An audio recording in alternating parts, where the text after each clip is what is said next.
giờ chị lúc bé cho con đi ạ. Sao đã biết gì là mơ. Để chị ôn cho bé qua. Giờ rồi đi đến đủ điểm đâu. Qua, không muốn ôn đâu. Lúc cho là chị đó.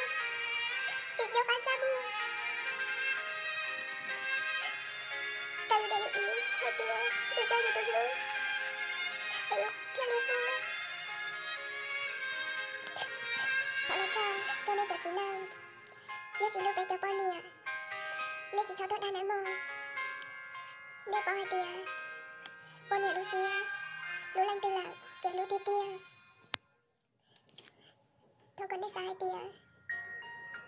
Con nè là một xe môn chứ. Ê tụi con nè tư. Giờ nên bỏ tư. Nên tư bỏ hai tia. Nên chị nè. Ê nên chị xa dùa. Ê nên chị sao một đàn ấy mơ. Tụi con nè tư. Giờ hai tia nên bỏ hai tia. Nên giờ tao. Thế nên giờ tao đi. Thế nên bà đi một thả. Nên bà đi một đài. Hai tao đi hai tia. Biết lũ đi. Ê tụi con nè bà. Thế nên giờ chị bỏ chị á. Giờ hai tia. Nên tôi lũ đi. Chị tao. Nên giờ chị tao đi. Ê nên. Sao hai tia nó buồn dễ đáng xưa. Để tí nữa rồi đi đâu. Cậu vẫn nên bỏ hai tia. Cho cái mốt xe rồi đi chờ. Bữa sáng kia hai tia nó giúp con mẹ. Ê bây giờ chị nâng. Ê bây con giờ muốn định đánh. Ê bây chị ở đây nên có tụi xe kia.